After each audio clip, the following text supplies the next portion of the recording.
comentado la semana pasada, habíamos terminado con Mora. Sí.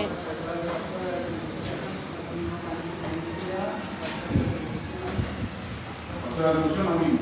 No. Hasta el C se demora. Bien. Bueno, vamos a continuar entonces avanzando con el factor de atribución, así como segundo de los presupuestos de la responsabilidad. El primero había sido la antijuridicidad, ¿sí? O el cumplimiento, derivando en el cumplimiento específico de la mora.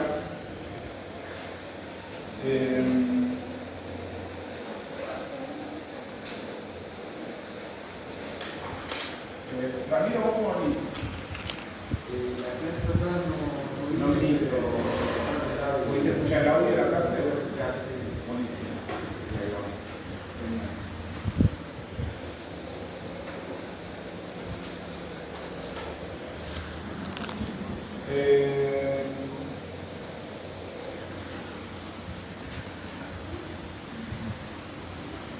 El factor de atribución se regula en el código a partir del artículo 1721,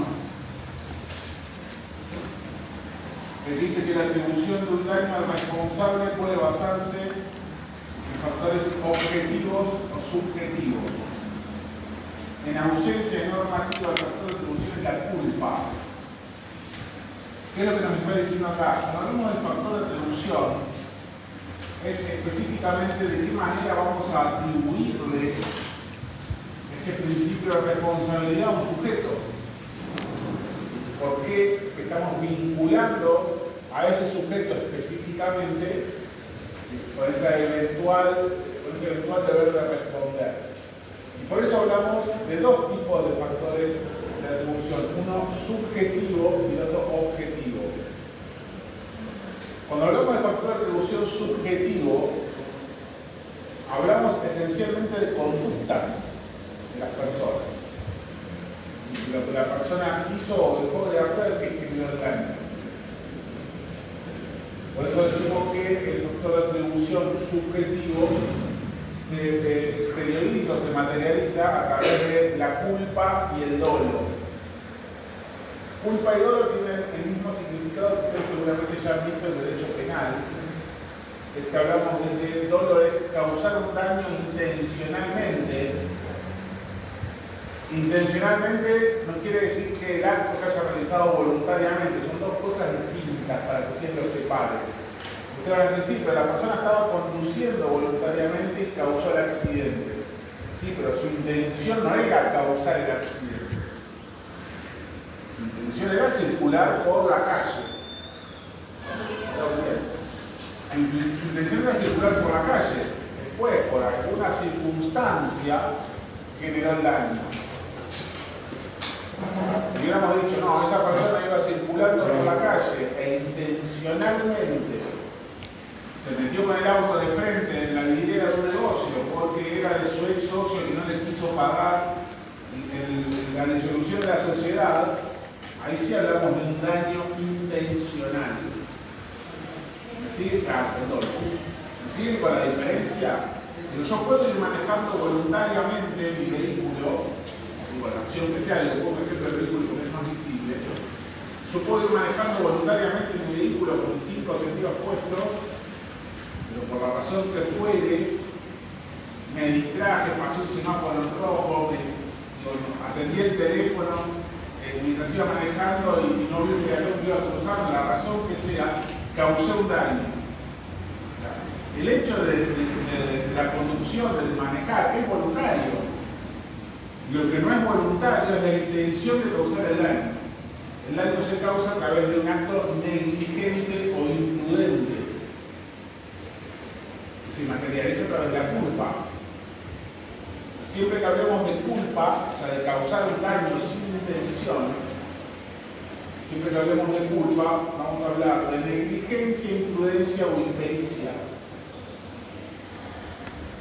Cuando hablamos de negligencia, una persona negligente es alguien que dejó de hacer algo para evitar el daño. Por ejemplo, no le hice mantenimiento al auto y me quedé sin freno.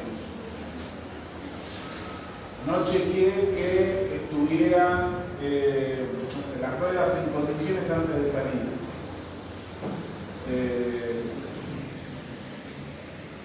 Cualquier acción preventiva que yo debería haber hecho, o acción esperable que yo debería haber realizado, salí sin dormir a la ruta.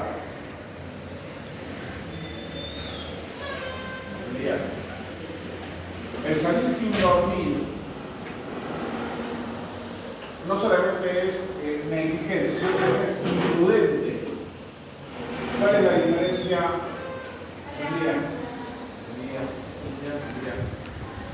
¿Cuál es la diferencia entre la negligencia y la imprudencia?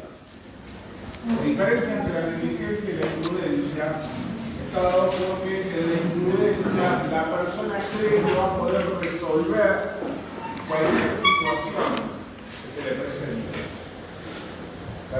Es lo que popularmente se dice el hacer de más. Yo creo que por más que haga tal cosa, igual lo voy a poder resolver. El manejar exceso de velocidad, usar un semáforo rojo intencionalmente.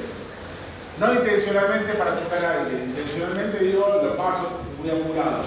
Total, si se me cruza alguien, yo lo esquivo. No lo esquivaste. No porque quisiste atropellar a la persona, sino porque creías que si te aparecía algún imprevisto lo ibas a poder sortear. Esa es la imprudencia. A diferencia de la negligencia, que es, digamos, no es hacer de más, sino es el no haber hecho algo para evitarlo. Exacto. O vengo escuchando un ruido en el auto que no termino de darme cuenta qué es, pero sigo andando hasta que se rompa. Resulta que cuando se rompió, te quedaste sin dirección y te subiste arriba de una vereda y rompiste a 4 personas. Eso es la negligencia. El no hacerle mantenimiento a una máquina en una fábrica, eso es negligencia. El no hacer chequear el sistema de seguridad, el sistema antiincendio de una planta industrial. Si yo no le hago el mantenimiento periódico, cuando sea necesario usarlo no va a funcionar. Eso es negligencia. ¿Imprudencia qué es? En una máquina donde tienen que trabajar 2 o 4 personas para que produzcan más. Eso es imprudencia, o sea, es hacer de más, vuelvo a lo mismo, sin la intención de causar el daño, pero creyendo que no se va a generar ese daño eventual. ¿Se entiende la diferencia? Y la impericia, que también es la otra forma de representación de la culpa. La impericia está relacionada con aquellas personas que se especializan en un saber o un arte profesional. La impericia es lo contrario a la pericia. Es un perito. Un especialista en algo. Una persona, un perito, una persona que actúa con pericia, es alguien especializado en un tema. Bueno, si esa persona especializada en un tema causa un daño, ese daño, independientemente de que haya sido hecho con imprudencia o negligencia, el principal factor de representación de la culpa va a ser la impericia.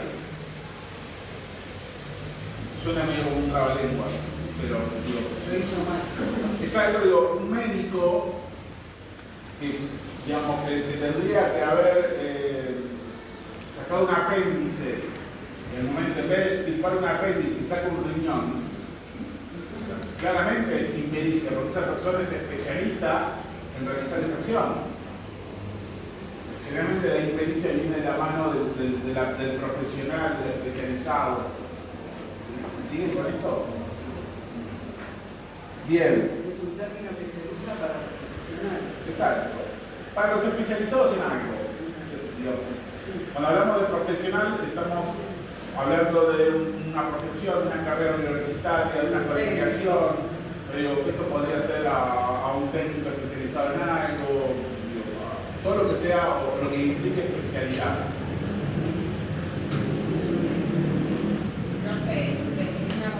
Puede ser acción o omisión. Acción o omisión, siempre. por otro lado tenemos el factor objetivo de atribución. En el factor objetivo no vamos a analizar conductas. Si actuó con culpa o por todo. En el factor objetivo lo que vamos a analizar es la causalidad o la relación material que existe entre esa persona y esa situación. Vuelvo al ejemplo, digo, porque es el más palpable y tangible del accidente de tránsito.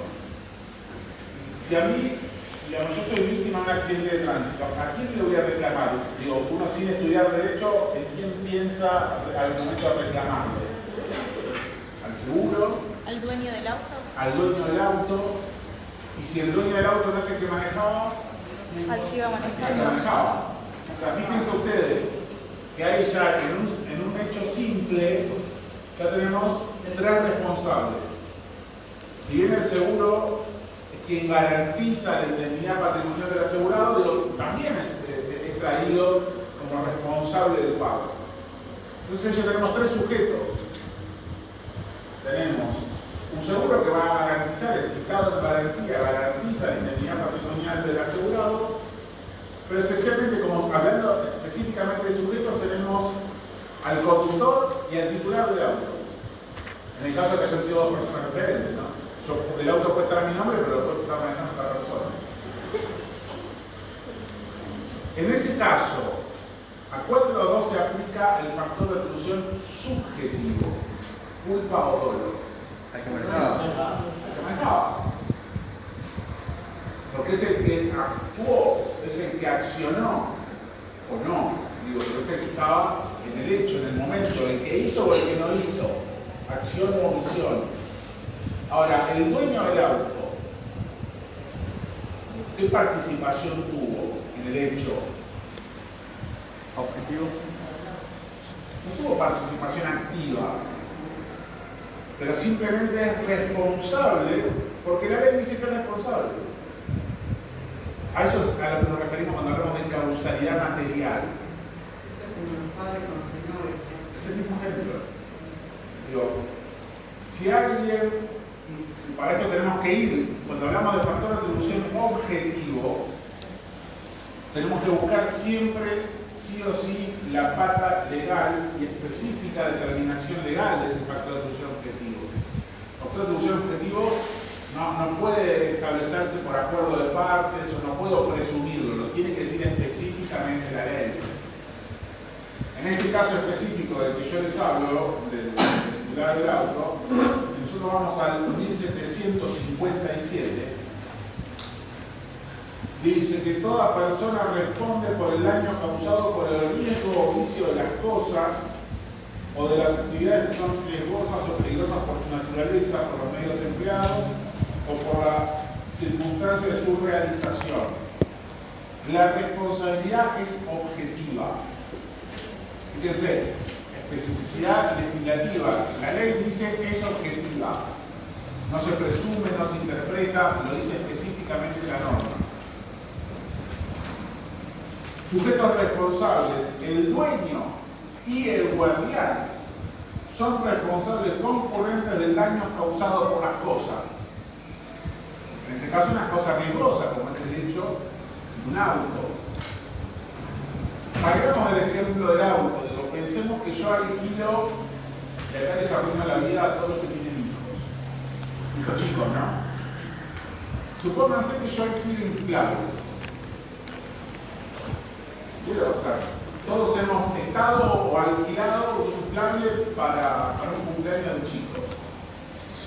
¿Qué hace alguien alquila un inflable? Pregunto. Porque la última vez se puso llorando.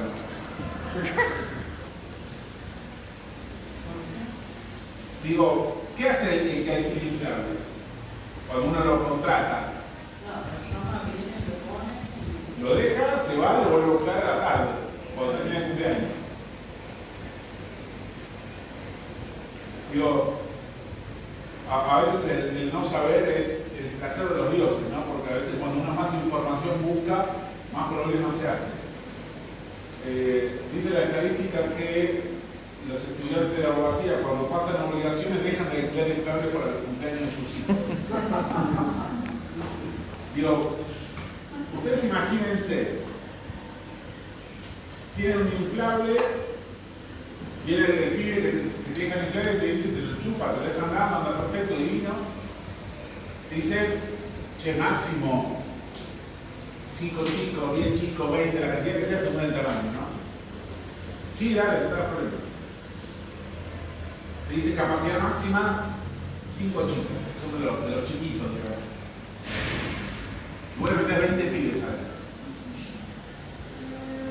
Obviamente, cuando se metió el último, salieron los más chiquititos, ¿no? Los más livianitos, a donde hicieron el efecto catapulta, salieron 3 disparados por arriba de la red de contención.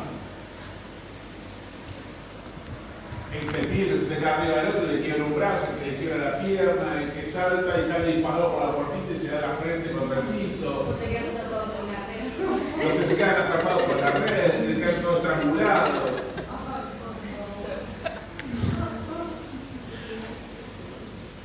Digo, si te largo un pibe a llorar y decís, ay, bueno, Josecito, Juancito, calmate, ya va a pasar, resulta que el pibe tiene un brazo quebrado. Viene a la media hora la madre a buscarlo, el padre, enardecido, y dice, me está devolviendo roto el pibe. Te voy a reclamar que me pague los daños. Así bajando. He escuchado varios. Digo, y pensándolo desde la teoría, ¿quiénes son los responsables? Ya le di un dato de que los responsables, ¿no? El dueño del inflable. Y el que lo alquiló. Y el que lo alquila, el dueño de la fiesta. El dueño de la cosa riesgosa, o siempre la cosa riesgosa, el inflable. Y el guardián, ¿quién es el guardián? El que lo paga, el que lo contrata. Y vos decís, ¿por qué los dos? ¿Por qué no uno o el otro? Del momento que vos hablás con el que aquí inflable, te dice, no, del momento que yo te lo dejé, porque se me escucha. Vos vas a cobrar un daño. O sea, si vos te rompiste un brazo y una pierna y la reparación, entre comillas, los gastos que te generó ese daño son 500.000 pesos, vos vas a cobrar 500.000 pesos, porque alguno de los dos seguro, ¿sabes de cuál o de los dos? Pero vos no es que vas a cobrar 500 a uno y 500 a otro, el daño es uno solo. Lo hacemos siempre. Ya estaba queriendo hacer negocio. O sea, ustedes piensen lo de los dos lados, porque está bien, perfecto. Vos podés reclamar el 100% a cualquiera de los dos. Pero yo acciono primero contra... Puedes accionar simultáneamente. O sea, los demandás, los sentás a los dos en un reclamo. Para que uno pague, el otro pague, los dos se pongan de acuerdo y paguen mitad cada uno, no importa. A mí no me importa a esta altura del partido quién va a pagar y en qué porcentaje. Yo quiero que me paguen los 500.000 pesos del año. Después me pagó uno solo y se quiere matar entre ustedes a ver quién tiene más o menos responsabilidad, un problema de ustedes. No, porque vos me dijiste que mi inflable era para tanto y resulta que se reventó en el medio. Arreglen ustedes. Yo víctima la reclamo a los dos. Al dueño y al guardián de la cosa riesgosa. ¿Cosa riesgosa que es el inflable? Sí. ¿Los puede generar un daño? Sí. Subamos la apuesta, el toro mecánico. Creo que ahora se ha puesto de moda el toro mecánico de los cumpleaños y los pibes. El toro mecánico depende de la buena voluntad del que está manejando la palanquita, ¿no? El que está apretando los botoncitos. Resulta que tuvo un mal día y apretó un botoncito de más, resulta que el pibe salió volando y se enroló contra la pared medianera. ¿Es la misma situación? No, porque el guardián es el que está en todo caso manejando.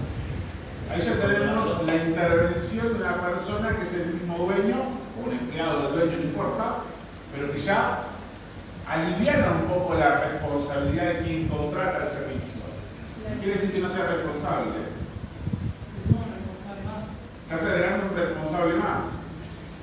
Pero que seguramente, que vos víctima, que vas a poder reclamar a los tres, al dueño del cumpleaños, al dueño del toro mecánico y al que manejaba el toro mecánico. Pero seguramente el dueño del cumpleaños va a ir de cabeza al dueño del toro mecánico y le va a decir que el cumpleaños está mal de la cabeza. Devolverme todo lo que me salió, el gasto que me quedó, le reclamó al pibe con la medianera acabada al frente. Eso es un reclamo Aparte, o sea, se da en una situación ajena. Vos, víctima, le vas a reclamar a los tres. Pero digo, ¿van viendo cómo se asocia esto? Claro. Si la ley dice, vos sos dueño, el dueño responde, el dueño responde. Acá no analizamos, no, porque el dueño estaba de vacaciones, entonces yo fui. Si la ley dice, el dueño responde, el dueño responde. Como decía recién la compañera. Otro caso de responsabilidad objetiva que da la ley es la de los padres respecto a los hijos menores. Hasta antes de la reforma del 2015, la responsabilidad de los padres era subjetiva. ¿Qué quiere decir? ¿Qué padre le respondía? Estaba de cuidado. Se me escapó, no lo vi, no llegué. ¿Qué quiere decir esto? Y esto aplicaba mucho en el caso de los padres separados. No, ese día no estaba conmigo, estaba con vos, es un problema tuyo. O sea, pobre, no siempre hay uno que está 6 días a la semana y otro que está un día, el fin de semana 4 horas. Te tocó justo, puedes decir, yo tengo el 95% de las posibilidades de ser responsable del pie y estar el 90% del tiempo conmigo. ¿Vale? Hasta antes del 2015 la ley decía eso. ¿En qué cambió la reforma del 2015? Básicamente cambió en el derecho de familia en sí mismo y cambia lo que es la patria potestad por el concepto de responsabilidad parental. Que la responsabilidad parental se presume que es siempre compartida. Entonces, eso mismo se traslada a la responsabilidad civil. Por lo cual, la responsabilidad de los padres por los hijos deja de ser subjetiva y pasa a ser objetiva. ¿Qué significa? Que no importa si el chico lo llevó uno de los dos progenitores al lugar donde generó el daño. Responden los dos. Objetivamente. ¿Por qué? Porque lo dice la ley. Digo, si vamos al código,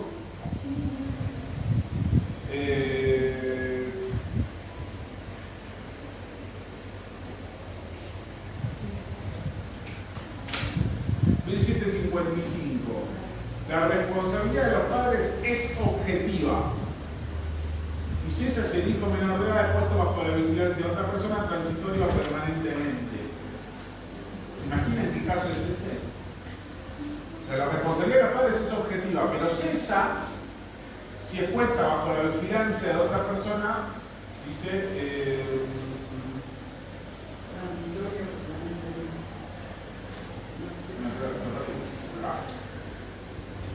transitorio o permanente. ¿En qué caso uno pone a los hijos bajo la vigilancia de terceros? En la escuela. Entonces, cuando los chicos están en la escuela, es responsabilidad de la escuela. Quiere decir que si el pibe acuchilla a un compañero dentro del colegio, no es responsabilidad de los padres, es responsabilidad de la escuela. O de la maestra. De la escuela. ¿Qué le digo? Hay todo un conflicto con ese tema. Porque históricamente siempre se trató o se indicó como responsables a los maestros en primer lugar y a los directores. Esa ley cambió hace muchos años, en el año 97. Entonces la responsabilidad es de la institución. ¿Qué pasa? La institución te sigue haciendo creer que la responsabilidad es de los maestros. ¿Para qué? Para que los maestros cuiden a los pibes, que no se rejunten ni nada. Cosa de que ellos tengan que responder, sobre todo los públicos. Los públicos taladran ahí punto CT. Público-privado. En el público le taladran la cabeza todo el tiempo, la responsabilidad es tuya, ojo, que si no respondes vos, ¿para qué? Para que vos me tengas responsabilidad de ellos. La realidad es que la responsabilidad no es tuya de ellos. Pero te lavan la cabeza de manera tal de que vos le cuides a los chicos. O sea, vos le estás cuidando el patrimonio a ellos. Pero funciona así. Históricamente, digo, funciona de esa manera. Cuando cambió, no es que dijeron, che, relajate que ya no respondés vos, respondemos nosotros. No, todo lo contrario, seguir cuidándolo. ¿Se entiende la diferencia?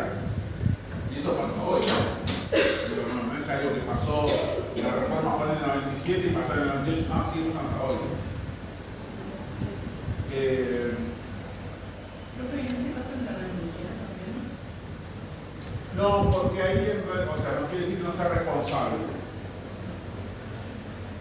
La delegación de responsabilidad es solo en los casos específicos. En el caso de la escuela, si vos te fijás, más adelante dice,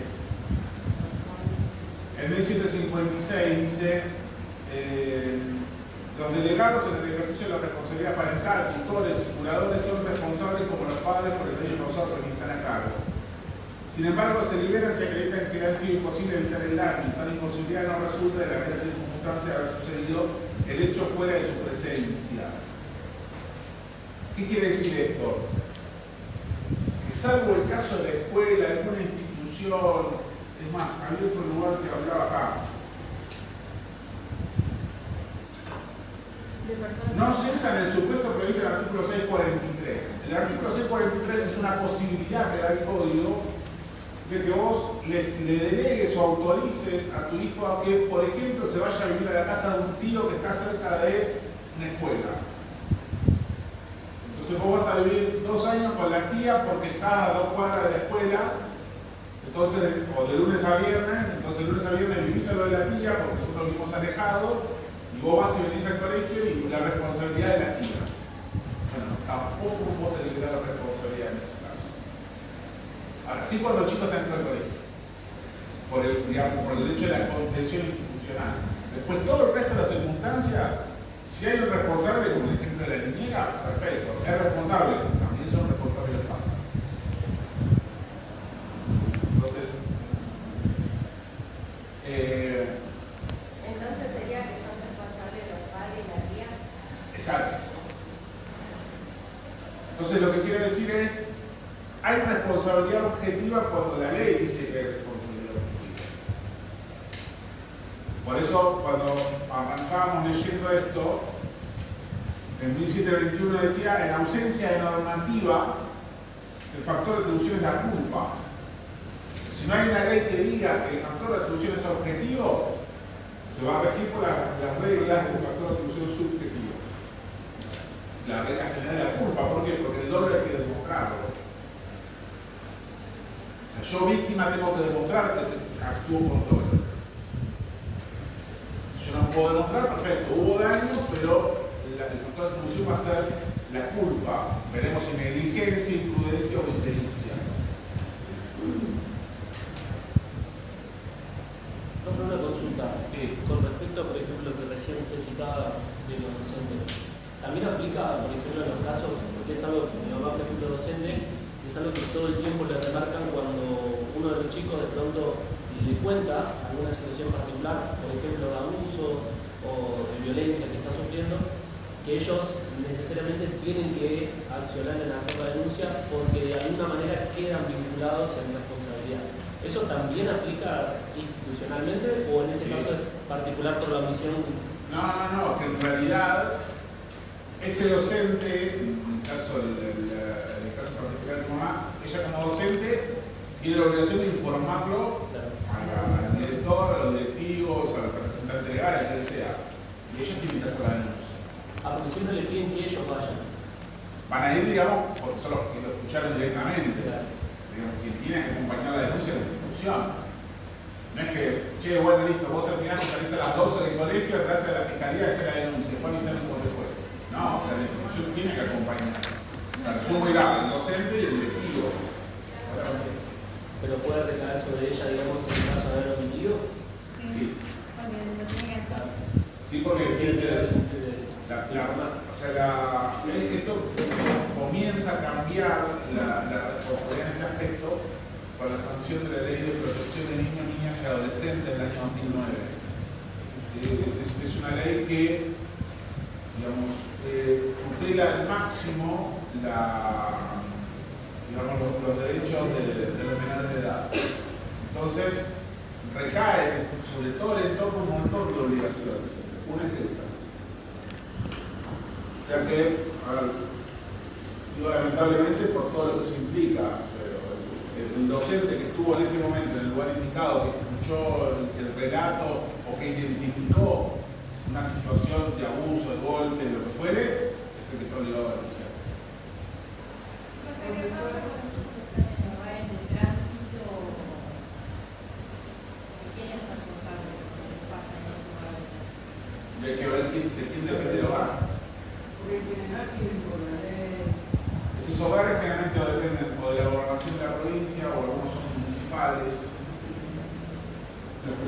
privados responderá el responsable del lugar.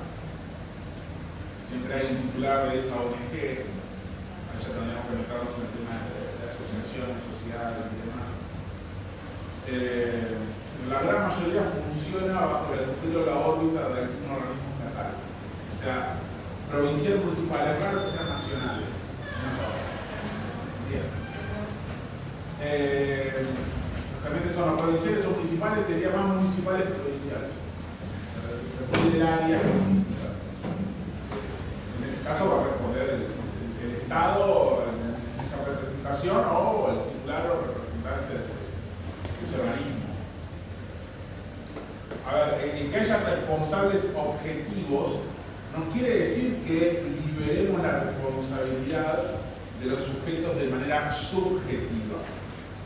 Porque el factor de atribución objetivo y subjetivo puede ir en conjunto. O sea, ¿qué quiero decir con esto? Volvamos a hacer el ejemplo de la institución educativa. O decir, no, bueno, el representante legal del colegio es responsable por el daño que se produjo dentro del colegio. Sí, buenísimo. Es responsable objetivo, porque así lo determina la ley. Pero, si a eso le sumamos la negligencia de un docente, por ejemplo, también va a responder el docente. Hay que demostrar la negligencia. Entonces, ¿qué cambió? Cambió que ahora la responsabilidad no va de derecho al docente, va a la institución. Pero si el docente metió la pata, también va a responder. Digo, y esto se ve mucho ya. Digo, esto se ve mucho en las clases de química, en las clases de práctica de los colegios industriales, cuando manipulan maquinaria.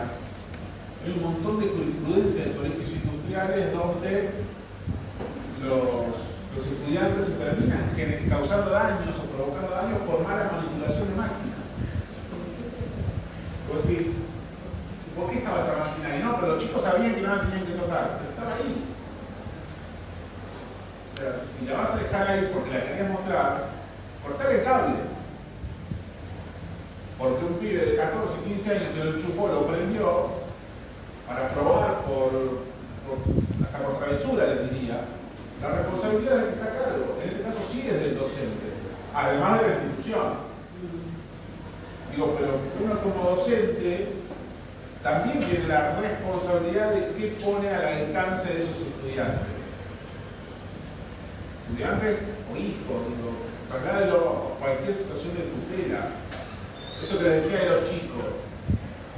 Pasó sin ir más lejos hace un par de semanas.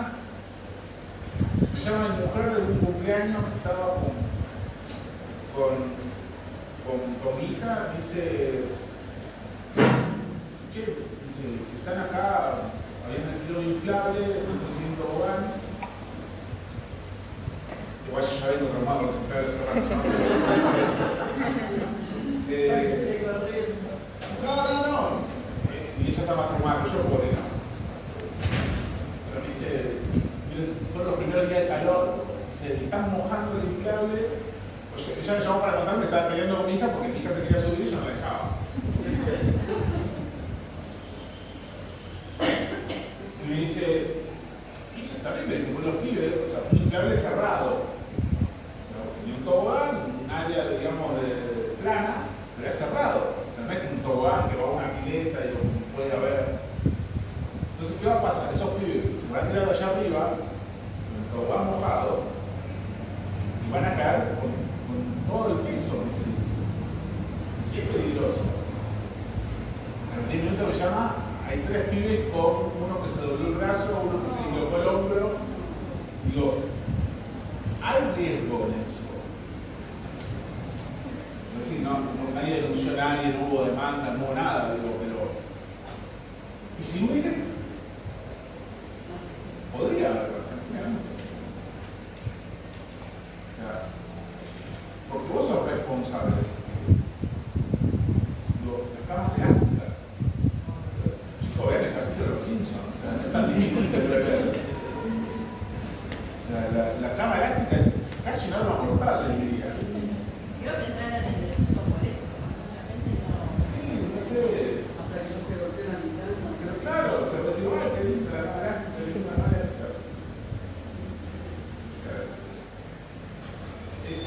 estás a 10 centímetros todo el tiempo de caerte, de golpearte, de quebrarte, de lo que sea.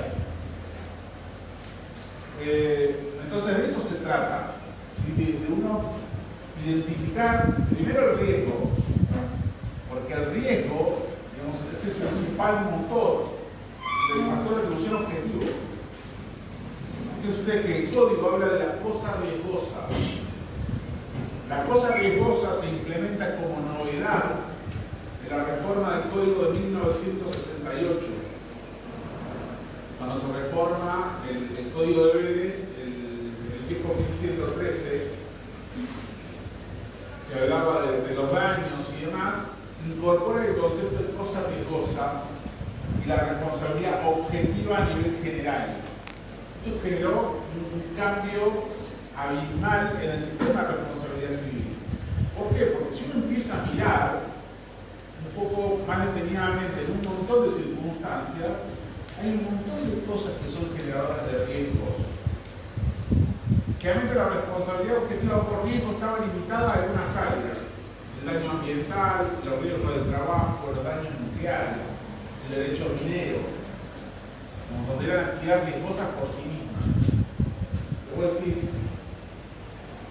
el salir a conducir un vehículo, un auto, una moto, una bicicleta, la cama elástica, el toro mecánico, ¿dónde está el riesgo? Ese riesgo se genera que la persona, el dueño o guardián, dueño y guardián, porque es una discusión que también se dio antes, respondan por esa cosa riesgosa. Entonces ahí, además de haber un factor de atribución subjetivo, hay un factor de atribución objetivo. Recuerden a lo que se imaginen, al parque de diversiones, digamos, de juegos mecánicos, alquilar una completa. ¿Cómo? Alquilar una completa. Quitar, cumplir otro trampa mortal. Sobre todo por la cuarta cerveza. La responsabilidad Del dueño y del guardián. O sea, el dueño del lugar y el que lo alquiló. Pero si no, pero yo te lo alquilé, la responsabilidad que yo no también soy responsable. Los salones de fiesta para chicos. Pues si querés arruinarte la vida, ponete un salón de fiesta para chicos. Pero vos cuando tenés un salón contratás un seguro, ¿no? Porque es como algo Sí, bastante obvio. seguro que puede... Ya, ¿tenés un salón? No. Pero lo pensé, Obviamente, pero eso no quita que vos tengas que responder por el año. Vas a tener seguro, después veremos qué seguro, hasta dónde responde el seguro, cuál es el límite. Tenés que estar atenta al 500% de todas las exclusiones, de que cumpla con toda la normativa. Sobre todo donde las compañías de seguro están tan reticentes en la cobertura de riesgos. O sea, sí. Acá dice, sin embargo, se libera si se acredita que les ha sido imposible evitar el daño. Ahí estamos hablando de cuál. No, para porque eso lo dice. Bueno, ahí habla de los guardadores. Está hablando de los guardadores de los chicos. O sea, si vos como guardador te liberás, o no pudiste evitar el daño, en el caso de la niñera, como tenían antes. Vos estás cuidando a un chico y resulta que, no sé, por alguna circunstancia, el chico se te lastima o causa un daño en general. Si no lo pude evitar, podés demostrar que no lo pudiste evitar por la razón que fuera, a vos te quita responsabilidad. O como guardador, no el padre. El padre tiene responsabilidad objetiva. Esto es un tema re delicado, pero pasó ahora hace creo que 3 o 4 días que un menor se murió ahogado en Córdoba, en un predio que se llama Cocobuana. Desconozco si fue exactamente porque no había guardavidas o no tuvieron el cuidado, igual estaban contratados por una empresa, así que la empresa también tiene a cargo, digamos, personal que se dedica en teoría a eso, y cuando se dieron cuenta ya estaba directamente flotando, o sea, en ningún momento percataron, y el lugar incluso es recontra visible porque no tiene mucha altura, mucha profundidad el agua. Lo conozco al predio y es muy fácil poder ver a los chicos. Y la terminó falleciendo ahora. Pero bueno, ya había fallecido, ya estaba directamente flotando. No, es tremendo. Es tremendo porque decís, no puede pasar, la probabilidad es baja. Pero hay muchos casos de eso, ya como el tercero que escucho de que viene una chica, un adolescente, muere en un viaje. ¿Sí? Bueno, viaje del Estado, qué casualidad. Bueno, porque es que todo Al margen, no de todo eso, pero no es casualidad que las empresas que se dedican a prestar este servicio te cambien cada 10 años. Porque esas empresas están ahí, o sea, en el foco del conflicto. Digo, no hay un solo viaje egresado que vuelva con todos los pies enteros. A algunos siempre le va a pasar algo, no, por más mínimo que sea. Digo, que hay todo un sistema ahí que debe responder por esos daños. Ni hablemos que cae un pibe de un balcón, de un hotel. Eso es un problemón. eso pasó. Pasó después. Sí, claro. Si vos, digamos, no sé, contratás un servicio, tenés un contrato y pones una cláusula, pero no me hago responsable, digamos, de la, digamos. No. No, porque es una cláusula abusiva. Pero bueno, no sé si vos haces parte de la costa y como debemos que vos necesitas firmar algo, si vos te tirás y tocas algo, ellos te hacen responsable. Claro, obvio. Es como cuando vas al supermercado y te dicen, si te roban el auto acá, no era tuyo. No de qué cosas adentro del auto de valor. Es lo mismo. O sea, ellos te lo dicen de 10 que te pasan, 7 se van pensando que no pueden reclamar. Pero ustedes no pueden reclamar. Porque vos no podés exigirte responsabilidad por la sola voluntad del otro. Vos también tenés que entender en qué circunstancias la otra persona dio el consentimiento. O sea, esa persona dio el consentimiento en un momento en el cual primero vos no estás pensando que te va a pasar nada, estás en una situación particular, digo, estás subiendo a una atracción, primero estás yendo a un parque de diversión, en el cual, digo, querés ir a subirte a todos los juegos. Vos te pones a pensar qué pasaría si vos creés y entendés que todo da la seguridad y están tomadas todas las medidas para que eso no pase. ¿Sí pasa? No, pero vos estás aceptando implícitamente, porque hay un cartel gigante que decía, es la típica, hasta acá pueden entrar chicos máximo 1,20 m.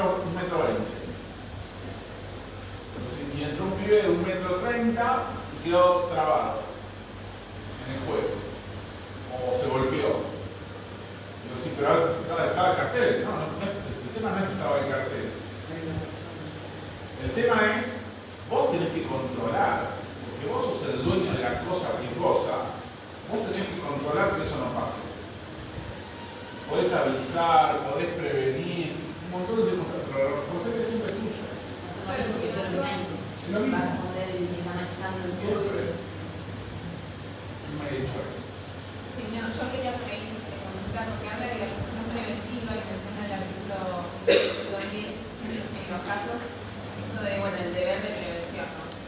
Si bien sabemos que hay algunas situaciones que no las vamos a poder evitar, no podríamos pedir el resto de como algunas actividades o la mayoría, bueno, menciona en algunos de los casos en los que uno tiene la prevención o no causar el daño o no causando ese daño, podría decidirlo de lo que es. Depende del caso, y todos los casos se analizan en forma específica, digo. Deporte extremo. Vos te haces responsable por cualquier daño genérico, siempre genérico, ¿no? Por todos los daños que puedan darse. Si vos te tiraste en parapente, te dio un infarto en el medio del descenso porque había viento, tampoco vamos a llevar el deber de presión extremo, vas a poner un cardiólogo al lado de la salida de antes de ponga el arnés. Sería como demasiado, después también está el cómo uno asume el riesgo, ¿no? O sea, si vos sabés que tenés una patología cardiológica, no te suba. Tendría que haber un cartel que diga, alguien que le pregunte, ¿vos tenés patología cardiológica? No, listo. Ahora, ahí podría haber una exhibición de responsabilidad de parte del dueño de la atracción. Ahora, si vos te subiste al arnés, tiraste el parapente, te colocaste el arnés se zafó porque estaba en mal estado, vos te caíste al vacío, obviamente que ahí no hay cláusula de extinción de responsabilidad que valga. Porque hay una negligencia clara en el sistema. Profe, ¿eso es lo que dice el 1719 de la asunción de riesgos? Claro. Pero vos podés asumir riesgo. Esto de la gestión cardíaca, no, yo soy hipertenso pero voy a estar bien, me la rebanco. Perfecto, tengo un infarto en el medio de la práctica. Y bueno, podés estar media hora que te esté monitoreando un cardiólogo antes de ponerte la mesa y tirarte el parapente. Es como excesivo. Porque en los boxeadores también pasa eso. Claro. Yo, por ejemplo, boxeaba amateur y cuando íbamos a sacar la licencia, la renovación, en la federación teníamos que sacar un montón de estudios y entre esos estudios dejaba muy bien claro que la cantidad de golpes que se podía recibir en la cabeza podía provocar microdolores cerebrales, como que de alguna manera nosotros estábamos en conocimiento de eso. Entonces como que exigía también la responsabilidad si el rival... Porque hace a la práctica. O sea, es un deporte lícito. O sea, ¿te van a generar daño? Sí, claro. Como el rugby. ¿Vas a sufrir daño? Sí. Ahora, ¿hasta dónde? Dentro de lo reglamentario. Si yo voy a una pelea y resulta que me encuentro con que no hay un árbitro y están permitiendo que mi rival saque un garrote y me agarre a garrotazos cuando eso no está permitido, obviamente que ahí hay responsabilidad de quien controla el lugar, quien organizó la pelea, la federación. Ahora, si a vos te dieron una mala piña, generó un daño, pero es digamos, está dentro de los parámetros del deporte, y sí, obviamente, eso va dentro de los riesgos que uno asume. ¿Quién sabe qué sea? No, hay una exposición. Creo que yo había leído que el tema del daño no tiene que ver con algo con lo que dijo él, que dice que el daño es la lesión de un interés público ilícito, eso me ha quedado claro. ¿Cómo? Que el daño es la lesión de un interés público ilícito. Claro, o sea, vos siempre vas a poder reclamar, digamos, que es parte del concepto de daño central. Ahora vamos a ver sobre eso. Pero cuando uno habla, ¿qué es el daño? El daño es justamente a la lesión a cualquier, no solamente de derecho subjetivo, derecho reconocido o patrimonio, sino cualquier interés jurídico. O sea, por cualquier valor jurídico que vos puedas expresar. Desde parte de mi patrimonio, se dañó mi patrimonio por la razón que sea, o lo que son los derechos extra patrimoniales también. La imagen, el daño físico, el daño psíquico, digo, todos esos son intereses lícitos.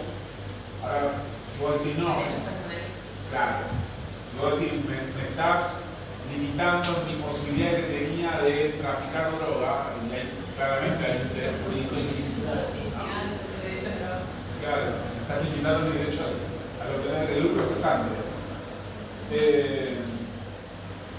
A eso apunta, digamos, más que nada el interés lícito, pero digo, el daño es amplio, y podemos hacer sobre eso. Una pregunta, entonces cuando en los establecimientos ponen carteles de establecimiento, no es responsable, todo también. O sea, vos pensalo de esta forma. Cuando vos estás dentro del establecimiento, la responsabilidad es de ellos. Por más que diga lo que digan los carteles. Porque digo, si vos tenés que elegir ir a un shopping, ir a un supermercado que tiene estacionamiento, uno que no lo tiene, ¿a cuál vas? Por la comodidad, por el servicio. Entonces, ellos te están dando un servicio para que vos vayas. Entonces, el darte ese servicio hace que ellos sean responsables por ese servicio. No, pero el de seguridad es externo, no es empleado mío, es una empresa contratada. Pero vos lo estás contratando. Vos estás poniendo uno de seguridad cada 50 metros para que controlen, hagan prevención. Todo lo que pasa ahí adentro es responsabilidad tuya. En ese caso, es responsable de sacar algo de establecimiento de seguro, de seguridad. La empresa de seguridad en general, Es raro que el de seguridad del equipo que está ahí parado, pero la empresa podría hacerlo también. Muchas veces los conflictos entre las empresas, contratantes, la empresa de seguridad viene por ese lado. Pero hay veces que, digamos, vos tampoco, no es piensen que esas empresas de seguridad privada no tienen poder de policía. Pero lo que hacen es prevención, es poner gente en un predio para mirar, digamos, para disuadir. Pero si vos ves que están rompiendo un vidrio de un auto, esa persona no tiene facultad para ir, para detener, para atacarlo, para reducirlo. No va a hacer nada de eso. Pues entonces, ¿para qué lo contratan? Justamente para eso, para prevenir. Sí, pero hay uno para un predio de 4 manzanas. Eso tiene que ver lo que quiso pagar la empresa que contrató y cómo quiso ahorrarse gastos. Si vos querías poner 3 personas más plata, 4 personas más plata, tiene que ver con eso. Si vos estás contratando uno, porque no tenés presupuesto, pero necesitas 4, claramente no es una responsabilidad de la empresa, sino una responsabilidad que contrató. Yo digo, todas estas cuestiones son situaciones que se van a dar. Estas discusiones siempre se dan cuando uno busca en cómo se deriva o se genera la responsabilidad. Vuelvo al principio respecto del factor de atribución. Dice el 1722 que el factor de atribución es objetivo cuando la culpa de la gente es irrelevante a los efectos de atribuir responsabilidad. En tales casos, el responsable se libera demostrando la causa ajena excepto disposición legal en contrario. Y acá entramos en un tema que también es importante identificar. Cuando hablamos de factor de atribución objetivo, solo hay 3 eximentes de responsabilidad. Solo hay 3 eximentes de responsabilidad. El caso fortuito, una situación ajena a las partes, genera daño. El hecho del propio damnificado, o sea, el propio damnificado se puso en una situación de riesgo, de peligro, que cruzó sin mirar, que fue y se saltó una valla y metió y agarró un cable de alta tensión. ¿Cómo dijo el término ese, no? Exime al dueño de la cosa de responder, el hecho del damnificado. O el hecho de un tercero por el cual yo no deba responder. El típico ejemplo de esto es cuando me roban el auto. Cuando me roban el auto y con mi auto atropellan 3 personas, yo no tengo que responder por ese tercero porque digamos, no está bajo mi responsabilidad. O sea, actúo en contra de mi voluntad. Ahora, ¿qué pasaría? Y esto hubo casos. ¿Qué pasaría si, supongamos que yo tengo el auto en mi garage, tengo un hijo de 15 años, y un día se levanta a la madrugada, agarra la llave sin mi consentimiento, agarra el auto y sale? Sin mi consentimiento, yo nunca le permití que maneje. Obviamente sabía manejar, seguramente le enseñé yo, para algún momento, por una urgencia, no sé, a veces no, por una urgencia.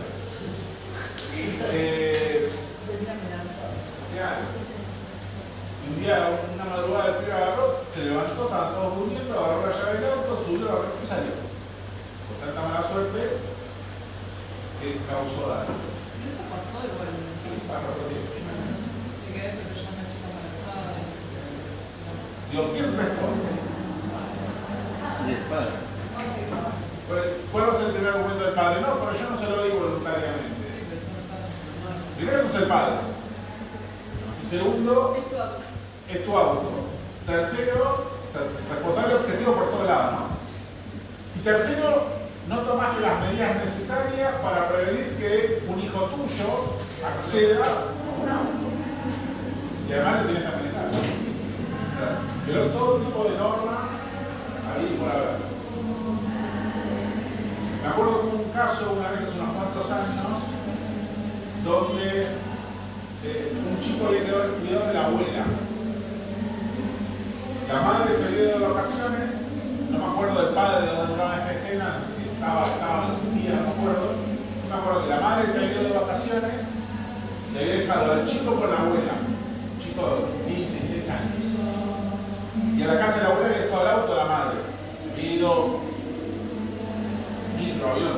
idea, pero había dejado su auto y a su hijo al cuidado de su madre. En esta situación, el pibe agarró, agarró el auto por cuenta de él y salió. Con tanta mala suerte que mató a una persona. ¿Quién responde?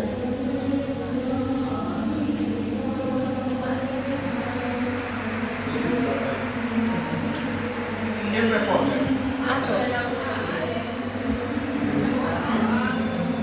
La abuela, ¿qué pasó?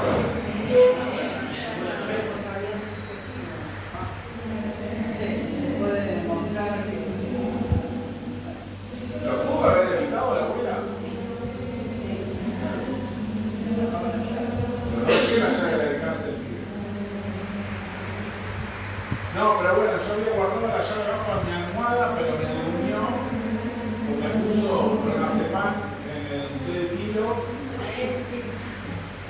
Bueno, quizás sirva como accidente para la abuela, porque ella intentó por todos los medios evitar que esto pase, pero el chico lo forzó involuntariamente. Quizás pueda ser un accidente para la abuela.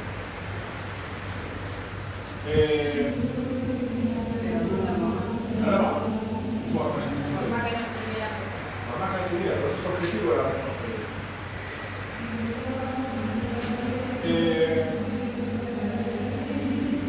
Dice el 1723 que cuando la circunstancia de la obligación o de la convenida por las partes surge que el deudor debe obtener un resultado determinado, su responsabilidad es objetiva. O sea, cuando la obligación es de resultado, o sea, que uno cuando asume una obligación se compromete a asegurar que este resultado. En esa circunstancia, la responsabilidad siempre va a ser objetiva. Vos te obligaste a entregar este banco terminado. Si vos te sentaste y el banco se rompió, la responsabilidad es objetiva.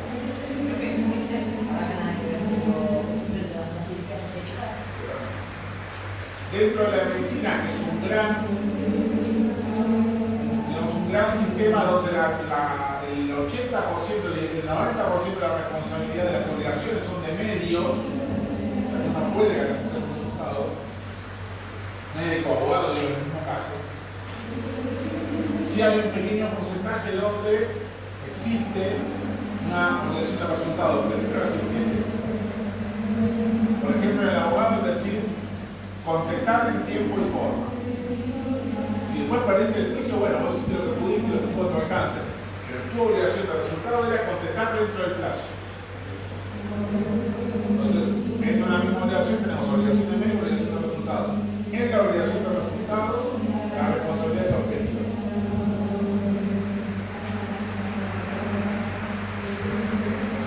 Bien.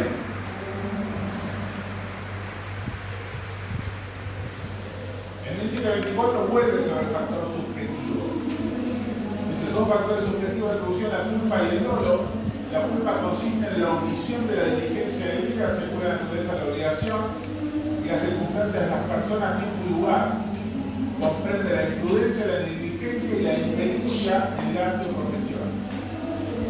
El dolo se configura por la producción de un daño de manera intencional o con manifiesta indiferencia por los intereses ajenos. Esta última parte de la oración, cuando habla de la manifiesta indiferencia por intereses ajenos, es lo que muchos autores llaman la inclusión del dolo eventual en el derecho civil. Todos manejan el concepto de dolo eventual. ¿Quién no? Para explicarlo. O sea, el dolo es causar un daño intencionalmente. El dolo eventual es cuando vos no querés causar el daño. Pero en realidad tampoco te importa mucho si lo vas a causar o no. O sea, realizás acciones que están al límite de ser dolo. No es intención de dañar. Sabes que hay muchas chances de que el daño se genere. El ejemplo típico es el ejemplo de las picadas de auto. No pensaron en cáncer en mí, que eso no. Estoy mal de la cabeza, hablar de cosas riesgosas e inflables, pero de la picada no puedo. Digo, las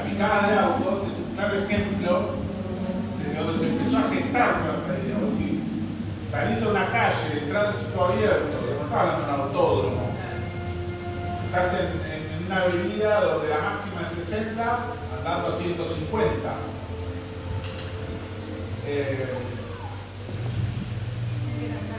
No puedo, chicos.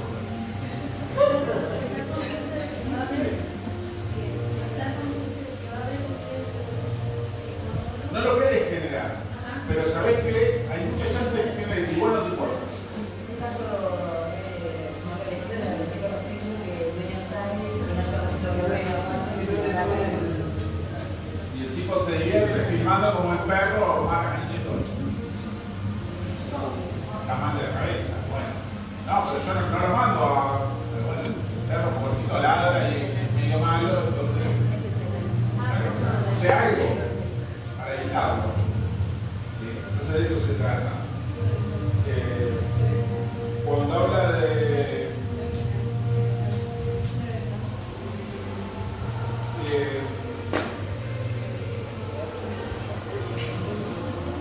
Cuando habla de la manifiesta diferencia por los intereses ajenos, hace referencia a esto.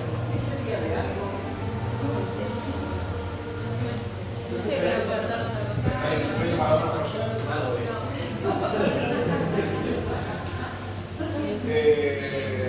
No sé qué era una expo, creo que se adelantó a apertura. Igual cortaron hasta el ingreso. Sí, porque No se podía. No va a quedar alguien. El director prohibió el acceso a todo. Porque no se podía pasar por solo. ¿de qué?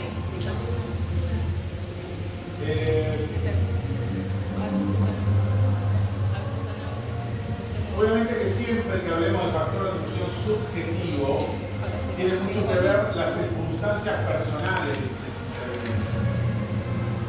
A mayor cantidad de obligación de actuar con diligencia o de manera responsable, mayor es esta responsabilidad.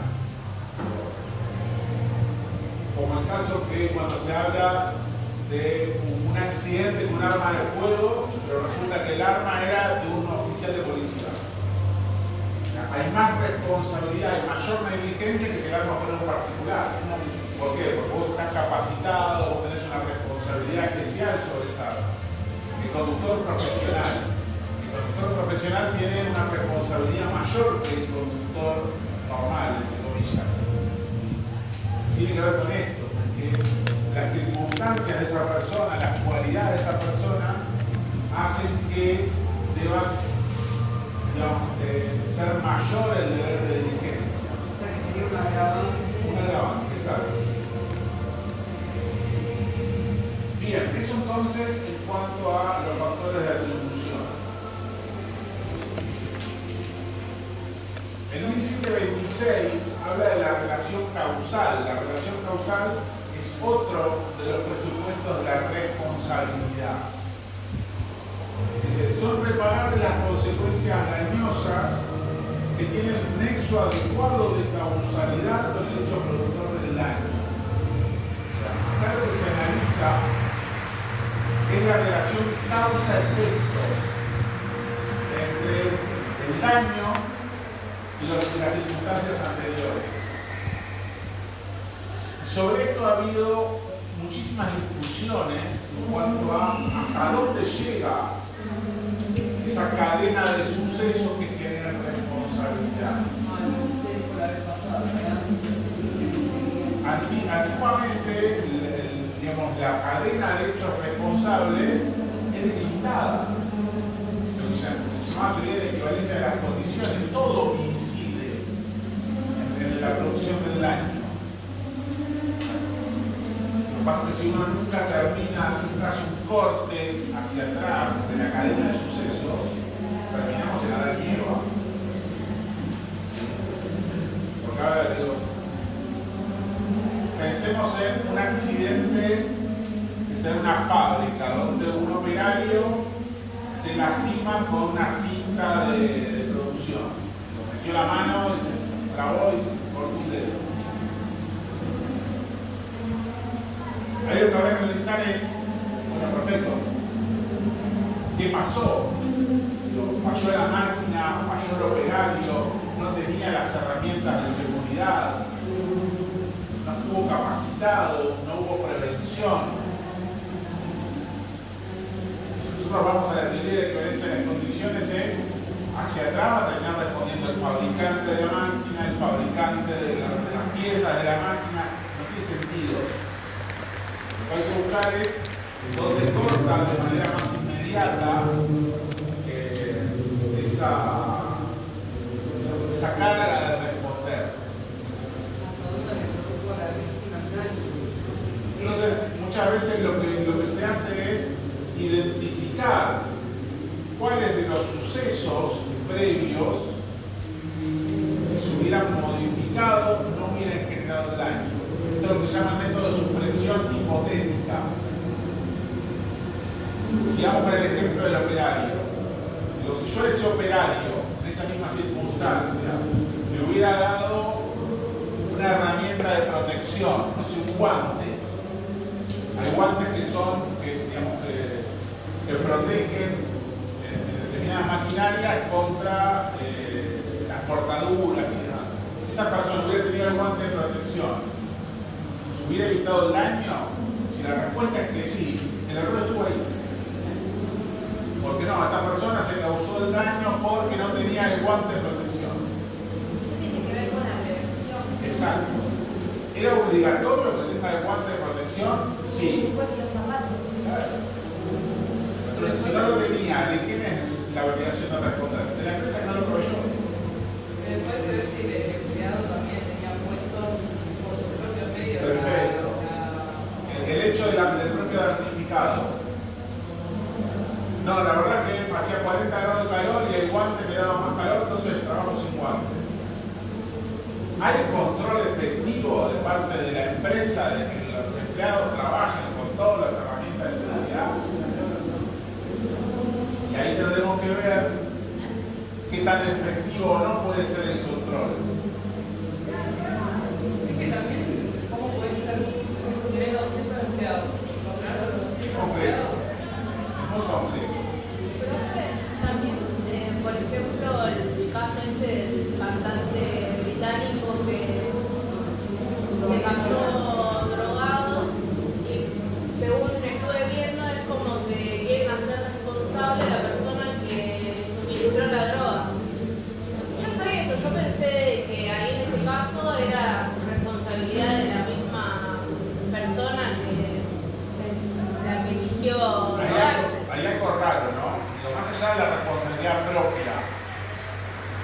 ¿Cómo puede ser una persona que viene del exterior, que no tiene acceso, que no tiene conocimiento? Salvo que vos ves de la 10ª vez que venís, ya tenés tu círculo interno, de la primera o la segunda vez que venís a un país totalmente lejano al tuyo, no tenés contacto, no hablas el idioma, y de repente te proveen de todo.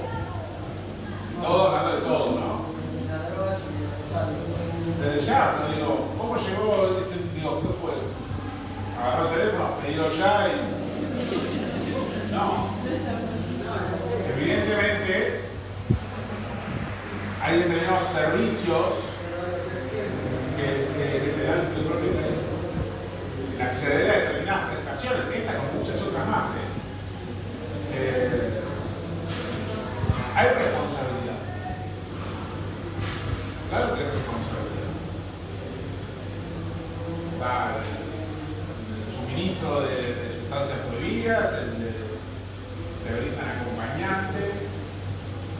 O sea, son dos servicios no escritos que tienen determinados hoteles, sobre todo los de mayor categoría.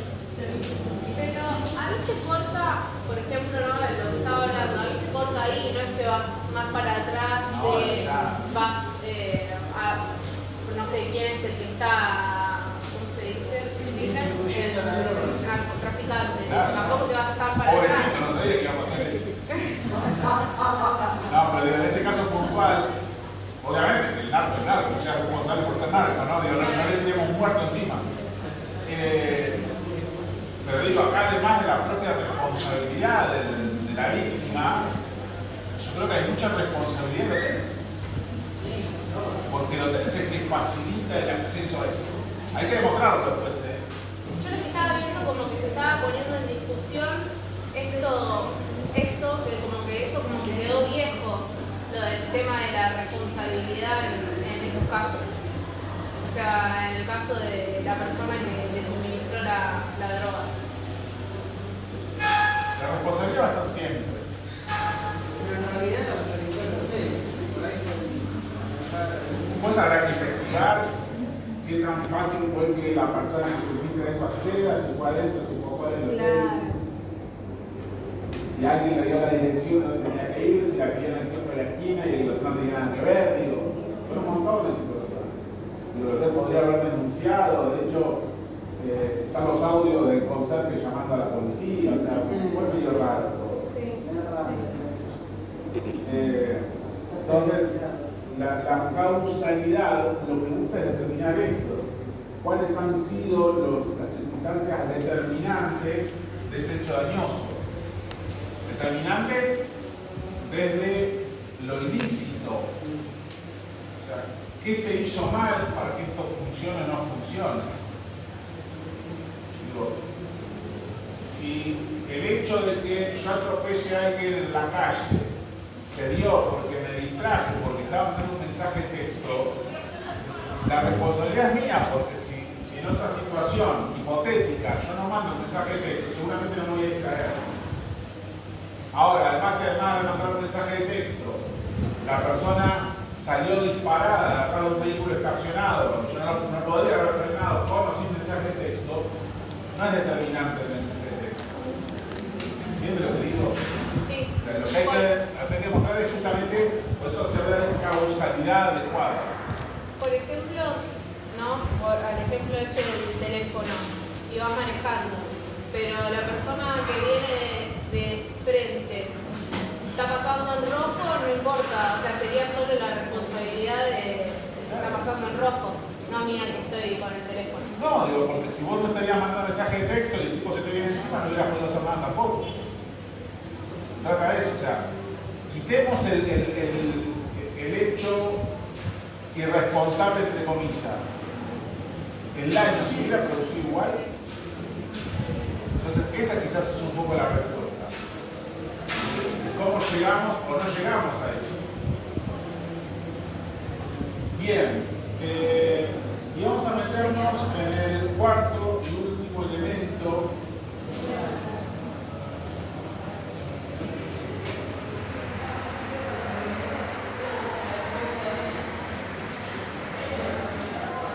de la responsabilidad, que es el daño. Dice el 1737 que hay daño cuando se lesiona un derecho o un interés no reprobado por el ordenamiento jurídico que tenga por objeto a la persona, el patrimonio o un derecho de incidencia colectiva. Es un poco lo que hablamos hace un rato. El código lo que ha hecho después de la reforma del 2015 es sistematizar todo lo que tiene que ver con el daño del 1737 en adelante. Fíjense que hay una sección específica que va hasta el 1748, son 11 artículos, que hablan específicamente del daño. Esto, digamos, ha tratado de, no digo resolver de forma definitiva, pero por lo menos sí encauzar en gran medida cuál es el alcance que tiene el daño y cómo debe visualizarse. Dice el 1738 que la indemnización, o sea, cuando hablamos de indemnización, hablamos de mantener indemne a la otra persona. O sea, la regla general respecto de esto es volver las cosas al estado anterior, cuando se puede. Cuando no se puede, reemplazarla por una prestación económica. Acuérdense que cuando hablamos en las primeras clases, decíamos que toda prestación tiene que ser patrimonializable. O sea, todo tiene que ser representado o representable en dinero, con un valor económico. Por lo menos el derecho civil, que es lo que va a reemplazar o lo que va a reparar ese daño causado. La indemnización comprende la pérdida o disminución del patrimonio de la víctima. O sea, lo primero que va a indemnizar, ¿sí?, la responsabilidad civil es la pérdida patrimonial de la víctima. Es lo que se conoce como daño emergente. directo, el daño que te genera ese hecho dañoso. Me chocaste el auto, ¿cuánto me sale arreglar el auto? Eso es el daño directo, el daño emergente. Lo que hace el código de artículo 338 es plantearlo como en 3 escalas, o en 3 escalones si quieres. El daño emergente, no la pérdida patrimonial. Después habla de el lucro cesante en el beneficio económico esperado de acuerdo a la probabilidad objetiva de su obtención. El lucro cesante en el beneficio económico esperado de acuerdo a la probabilidad objetiva de su obtención. El lucro cesante es la ganancia que yo dejé de percibir. Pero yo tengo que poder demostrarlo objetivamente.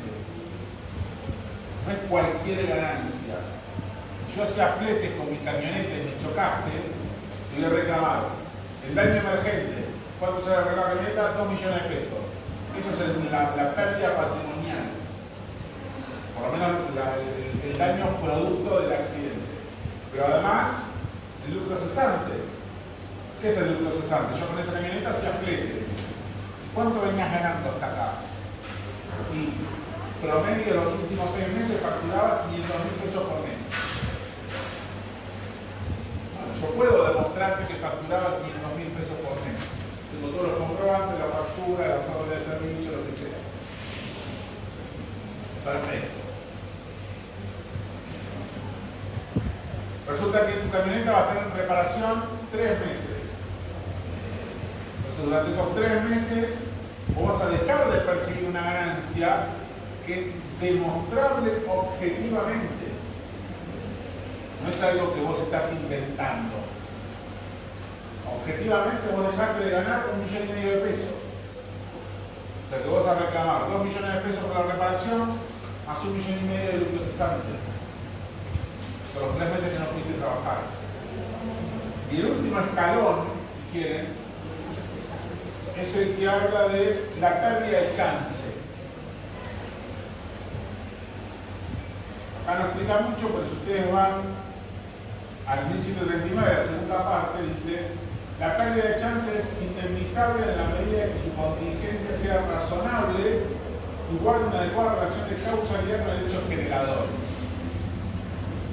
Resulta que yo venía haciendo fletes por 500.000 pesos. Pero estaba en tratativas de empezar a hacer repartos para una empresa de materiales, lo cual me iba a dar una ganancia de unos 500.000 mensuales, de 1 millón de pesos mensuales. Entonces, yo no reclamo 1 millón no reclamo los 500 del lucro cesante porque es lo que yo puedo demostrar. Yo quiero reclamar 1 millón, que es lo que debería haber ganado si cerraba ese acuerdo. Digo, está bien, pero no es demostrable objetivamente.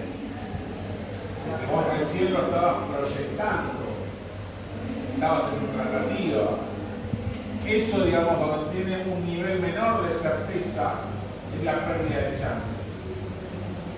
Habrá que ver después cómo puedo demostrar. Si tengo un mail de la empresa que me iba a contratar, un precontrato, un contrato firmado que decía empezabas a prestar servicio tal día. En ese caso sí.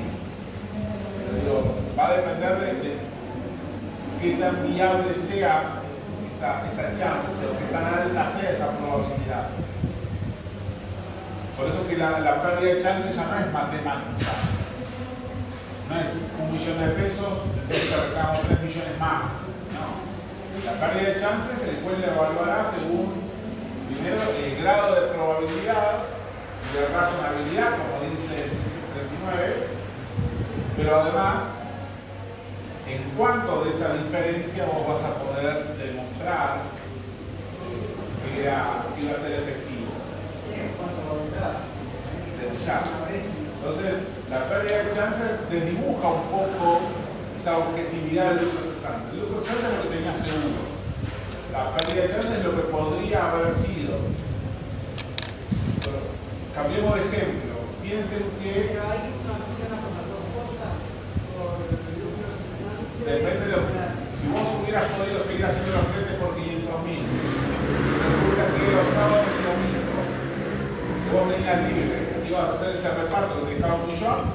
reclamar las cosas. Ahora, si uno reemplazaba al otro, vos tenías que haber reclamado el mayor, digamos. No, digo, pero está bueno como para que uno entienda a dónde apunta la indemnización, porque la indemnización en realidad no es hacer un negocio, es tratar de ser razonable en la reparación del daño. Lo cambiemos de ejemplo, pensemos que la víctima es un pibe de 13 años que jugaba al fútbol en la quinta división del Club San Miguel. Decís, bueno, el pibe no cobraba sueldo, pero tenía buena proyección, ya venían hablando con los padres para subirlo de categoría, era el mejor de su grupo. Bueno, tenía una proyección, digamos, en lo inmediato. Lo cual, bueno, habría que pensar cuánto gana la primera categoría remunerada de un jugador de fútbol profesional. Un club, sin desmerecerlo, no nadie de la zona. Supongamos que estamos hablando de una remuneración de cuánto, 300.000 pesos, 400.000 pesos, un jugador que recién arranca. Realmente no vive de eso. Sobre eso podemos plantear la chance, el pibe obviamente se quebró las dos piernas, no va a jugar al fútbol nunca más. Bueno, proyectémoslo con eso en lo inmediato, lo accesible. Podría haber llegado a primera, ¿cuánto gana un jugador de primera? 1 millón de pesos, estoy imaginando. Calculemos la chance sobre eso. Pero el padre, digo, estaba obsesionado con el hijo futbolista y dice, no, pero en realidad yo estoy seguro que él hubiera llegado a ser el Messi del 2035. Entonces reclamo el equivalente a lo que gana Messi hoy. ¿Durante cuánto dura la carrera del futbolista? 20 años. Bueno, por 20 años. Porque digamos que estamos hablando de dos realidades totalmente diferentes. ¿Qué chance, no de pérdida de chance, ¿no? ¿Qué chance existe en un ejemplo, qué chance existe en el otro? Seguramente en el primero va a ser mucho mayor y mucho más razonable que en el segundo. No quiere decir, pobre pibe, que no podría haberlo sido mejor, capaz. No lo sabemos. Hay uno en millones. Ahora, hubiera llegado a la primera categoría del subclub, capaz que hay uno en cientos o en miles, entonces la chance como que aumenta un poco. Y sobre eso se hace un cálculo en lo cual el juez tendrá en cuenta qué podría haber hecho y qué no. Qué se podría haber dado y qué no. Eso es la pérdida de chance. Es mucho más volátil, mucho más hipotético que el lucro cesante. El lucro cesante es información concreta. Es ganaba tanto, de que ganar tanto. La pérdida de chances es como que lo deja mucho más abierto a la imaginación. Obviamente después tendrá que demostrar esa persona, esa víctima, ante el juez, convencerlo de hasta dónde hubiera llegado esa chance. El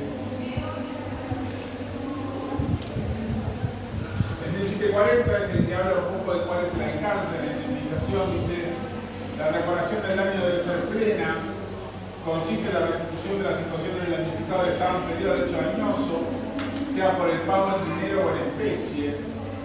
La víctima puede optar por el reintegro específico, excepto que sea parcial o totalmente imposible, excesivamente oneroso o abusivo, en cuyo caso se debe fijar en dinero. En el caso de los daños derivados a la lesión al honor, la intimidad o la dignidad personal, el juez puede, a pedido de parte, ordenar la publicación de la sentencia. Acá lo que está hablando es, perfecto, los casos donde vos puedas reemplazar el daño material y volver al estado anterior a cero, en la medida de que no sea abusivo. Este es un problema que se vio mucho en los últimos años con el tema de las importaciones. Que la imposibilidad de acceder al reemplazo de viene importada y si yo quiero repararla por la misma tiene que venir de Alemania y importarla sale tantos millones de euros, pero bueno, te lo puedo reemplazar por una nacional que hace lo mismo, pero no es lo mismo. Bueno, quizás reemplazarla y agregarle un monto indemnizatorio por la diferencia. Lo que va el código es a que la víctima tampoco se encapricha que sea lo mismo, exactamente lo mismo, a cualquier precio. Eso puede generar un abuso. Claro. Eso puede llegar a generar un abuso en el derecho al reclamo. Entonces, se buscará un punto intermedio para lograr reparar esa circunstancia. El 1741 habla de lo que habitualmente conocemos como daño moral. Dice, está legitimado para reclamar la indemnización de las consecuencias no patrimoniales el damnificado directo. Si del hecho resulta su muerte o sufre gran discapacidad, también tienen legitimación a título personal, según las circunstancias, los ascendientes, descendientes, cónyuges y quienes convivían con aquel recibiendo un trato familiar ostensible. Acá básicamente lo que está diciendo el código es quiénes van a poder reclamar daño moral. En primer lugar, la víctima. ¿Qué es el daño moral? Es el daño a las afecciones más íntimas, a los sentimientos, al padecimiento interno de la persona. No hablamos del daño psíquico, ¿no? El daño psíquico es reparable con terapia. Vas al psicólogo, el psicólogo te arregla, entre comillas. De hecho, son dos rubros distintos. El daño psicológico, ¿cómo se calcula? El perito psicológico te dice, bueno, esta persona por sus consecuencias o sus secuelas necesita 2 años de terapia, 2 veces por semana.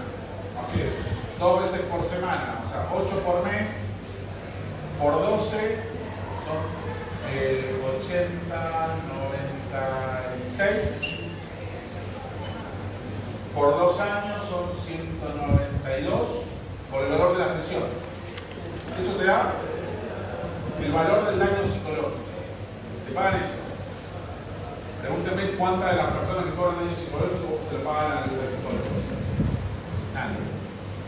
Eso la gente lo ve como ganancia. Mal hecho, ¿no? Porque en realidad lo están pagando para que vos repares tu daño psicológico. La gente paga. En cambio, el daño moral es otro tipo de afección. Es lo que genera el sufrimiento, el padecimiento de la persona. Son afecciones muy internas que no se curan. Podría ser. Y acá lo que dice el código es, lo puede reclamar la víctima, pero si la víctima fallece o sufre gran discapacidad, no sabemos qué es gran discapacidad. Está medido. Un dedo, 2 dedos, 3 dedos, un brazo, 2 brazos, 4 piernas, los 4 miembros. No está medido, entonces cada uno después tendrá que demostrar que es gran discapacidad. También están legitimados, digamos, los familiares y demás. Y habla de ascendientes, descendientes, o sea, padres, hijos, cónyuges y convivientes. Esto tiene un trasfondo, y es que para la reforma del 2015 no estaban legitimados los convivientes. Entonces, ¿qué quiere decir? Están legitimados los ascendientes, descendientes, cónyuges. Padres, hijo, esposo o esposa. Si vos no estás casado, o sea, tu pareja sufrió un accidente o se moría, vos no podías reclamar daño moral. Esto generó muchísimas discusiones, década del 80, década del 90, en el fundamento de, digo, yo hace 20, 30 años que estoy en pareja con una persona, tenemos un proyecto de vida juntos, tenemos hijos en común, se muere, ¿qué quiere decir? Que yo no sufro porque estoy casado. O sea, el padecimiento es el mismo, la libreta no te da, no te genera, claro, un vínculo afectivo. lo que hace simplemente es determinar derechos sanitarios, el Estado civil no hace al objeto de este padecimiento que es interno, es personal. Entonces, en la década del 90 hubo un fallo plenario en el cual se le reconoció legitimación a los convivientes para reclamar daño moral. Esto es lo que lleva a la reforma de este artículo, que hoy incluye específicamente a los convivientes como legitimados para reclamar daño moral. Ahora, fíjense ustedes algo. Acá habla de quienes convivían con aquel recibiendo un trato familiar ostensible. Habla de trato familiar, no habla de trato de matrimonio, un trato matrimonial. Digo, yo convivo con un amigo, puedo decir que tenía un trato familiar, como un hermano, como un primo, vivíamos bajo el mismo techo. Entonces también habilita a determinadas personas a que puedan también presentarse a reclamar como legitimado a título personal.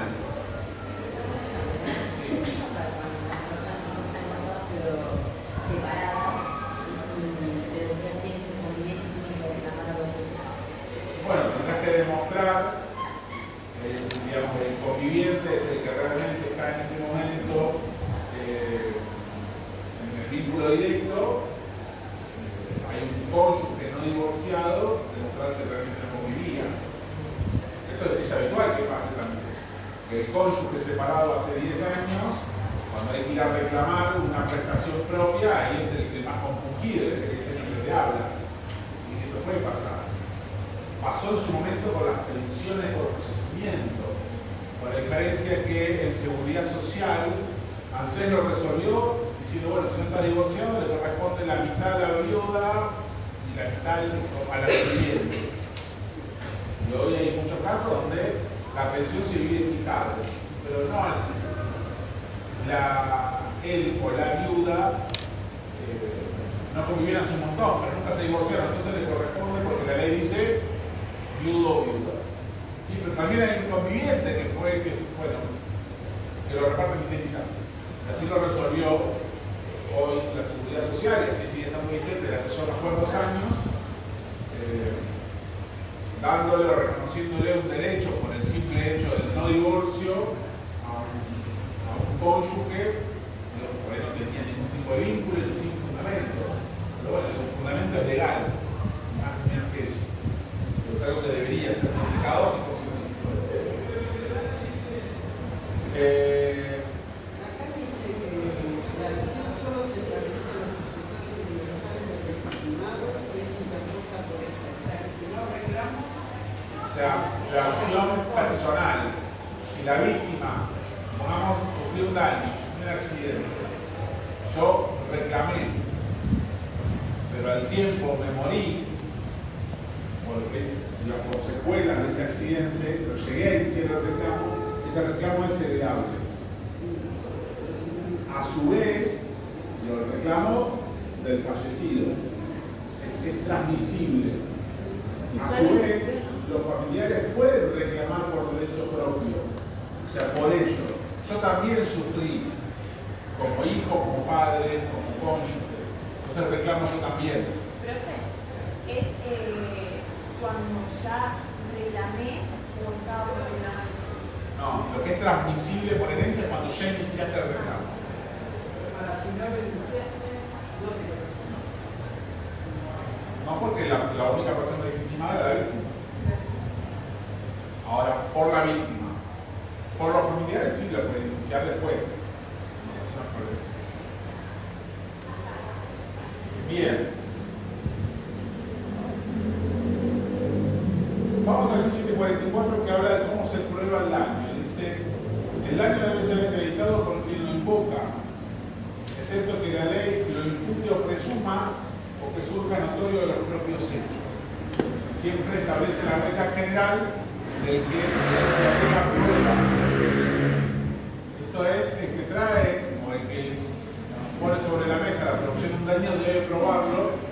salvo que surja de otra circunstancia, de que haya otra causa que ya quedó demostrado, una denuncia penal en la cual ya está acreditado la producción del daño, y en esos casos no es necesario probarlo, se toma esa prueba. ¿Qué comprende la indemnización por fallecimiento? Dice el 1745. Los gastos necesarios para asistencia y posterior funeral de la víctima.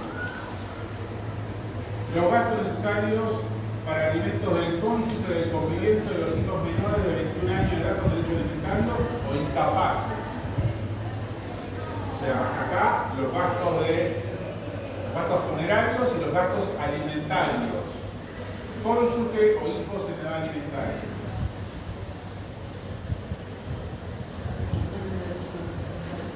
Dice la última parte del inciso B, el juez para fijar la reparación debe tener en cuenta el tiempo probable de vida de la víctima, sus condiciones personales y la de los reclamantes. Fíjense que la indemnización por fallecimiento está más pensada en darle asistencia a las personas que han quedado, digamos, vio la pérdida, pero no por el solo hecho de la pérdida, sino por la cuestión asistencialista. Tú tenías hijos en edad alimentaria, si había un cónyuge que dependía económicamente de esa víctima. O sea, acá no trata del valor vida en sí mismo, sino de lo que está planteado desde lo que esa persona podría haber brindado económicamente y lo que las otras personas necesitaban. Eso también es polémico. Porque fíjense que en un momento habla de las condiciones personales de la víctima. Quiere decir que si esa víctima era changarín y vendía bolitas de fraile en un puesto, seguramente va a valer menos que si era gerente de una multinacional. Eso es lo que está queriendo decir. Y esto es una apreciación totalmente personal. Creo que es totalmente injusto pensar que la indemnización por fallecimiento es solo esto. Porque estamos restando valor al valor vida en sí mismo. Bueno, no, pero el resto del valor vida va por el lado del daño moral. Pero no hay un parámetro objetivo de determinación del daño moral. O sea, es lo que después considere. Y dejar algo tan sensible a una forma tan imprecisa me parece que tampoco corresponde.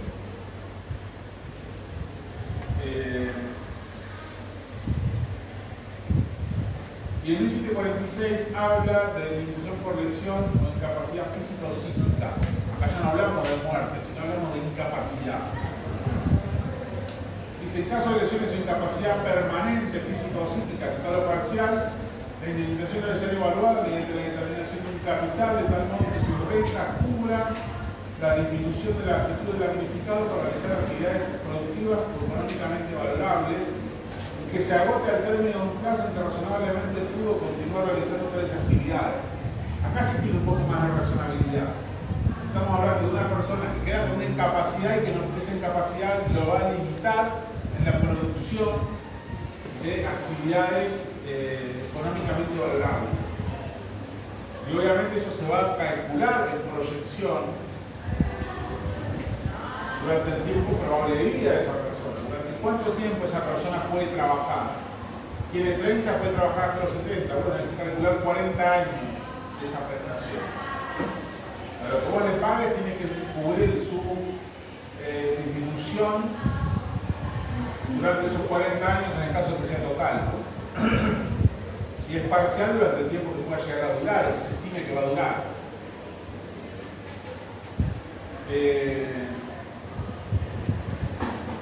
Se presumen los gastos médicos, farmacéuticos y por transporte que resultan razonables en función de la índole de las lesiones o la incapacidad. En el supuesto de incapacidad permanente se debe indemnizar el daño aunque el damnificado continúe ejerciendo una tarea remunerada. Acá hay dos cosas importantes para remarcar. O sea, se presumen los gastos propios del hecho dañoso. Esto se incluye la reforma del 2015. Hasta antes de ese momento, uno tenía que demostrar todo el tiempo gastos menores. Gastos de traslado, gastos de medicación. Si yo me quebré, tuve que hacer kinesiología, durante 3 meses tuve que tomar medicación, se presume que esos gastos están. Yo tengo que ir con todos los tiquecitos del remis, del Uber, de la farmacia, a demostrar el cómo, el cuándo, el por qué. Según el tipo de daño, según el tipo de terapia que yo demuestre que hice, que voy a hacer, el juez va a presumir X cantidad de dinero en gastos propios para eso. Por otro lado, que la persona pueda realizar o pueda seguir realizando actividades económicas no quiere decir que no pueda ser indemnizada. Porque el hecho de que haya una disminución o una incapacidad automáticamente habilita la posibilidad de indemnización.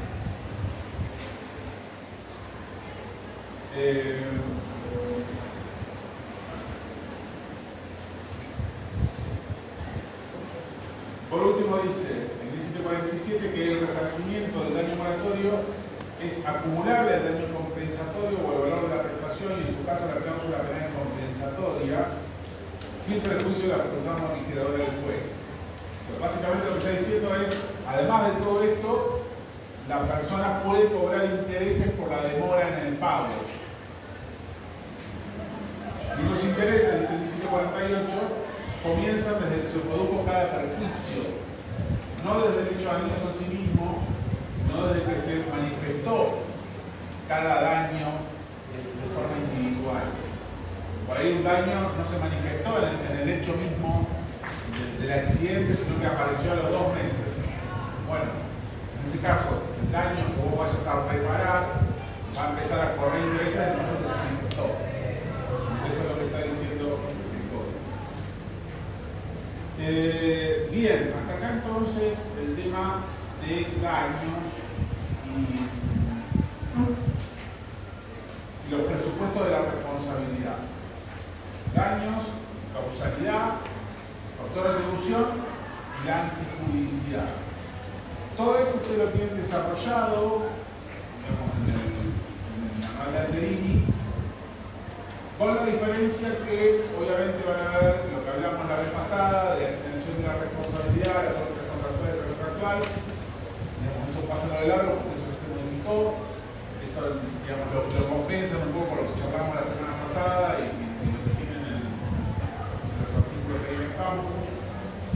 Pero tanto lo que es el factor de atribución, el daño en sí mismo y la relación causal, eso no ha habido modificaciones con la reforma. ¿Cuál se pasa de largo, profe? ¿Cuál se pasa de largo? Lo de la división entre las órdenes contractuales y extracontractuales, ya no hay diferencia porque eso lo modificó la reforma en 2015. Hasta acá, ¿cómo venimos en general? Creo que es para los principios de la responsabilidad. En realidad eso está para uno entender digamos, cuál es el origen de la responsabilidad y sobre qué patas se funda. O sea, no es un tema en sí mismo. Nos ayuda a entender por qué lado viene la responsabilidad civil. Pero después el resto no va a generar demasiado conflicto. Sí. En 2 semanas dijimos. Nos queda una clase más a la siguiente. La próxima clase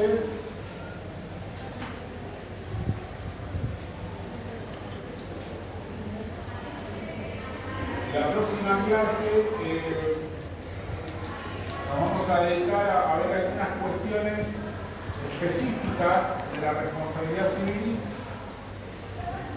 pero que complementan un poco todo esto. Digamos, el eje de la responsabilidad civil lo que vimos hoy, lo que vimos la semana pasada. El resto viene a complementar. Vamos a ver cómo inciden las acciones penales, qué es la cláusula penal, cuáles son las acciones de reparación patrimonial, digamos, son cuestiones, temas accesorios, les diría, a todo el subsistema de responsabilidad civil. Pero lo esencial de la responsabilidad civil es lo que vimos hoy y lo que vimos la semana pasada. Y esos son los ejes. Obviamente, digamos, partir de esa base y complementar con lo que pueda. Pero con eso deberíamos andar. Como les decía entonces, esta próxima semana, en la próxima clase, vamos a terminar de cerrar con estos pequeños temas. Ya con eso después, ya quedamos de cara al segundo parcial. Yo lo que les sugiero, por lo menos de todas estas dos clases que hemos tenido de responsabilidad civil, que lo repasen, que lo recapitulen para ver si hay algo que no se ha entendido, porque es importante que quede bien claro los 4 presupuestos bien marcados, bien definidos, como para que entiendan cómo se conjugan en sí mismos. Ustedes tienen que llegar al punto de entender que uno termina siendo retroalimentado con el otro. ¿Sí? Y hay un sistema de interacción entre los 4 presupuestos que en conjunto forman el deber de responder o de reparar.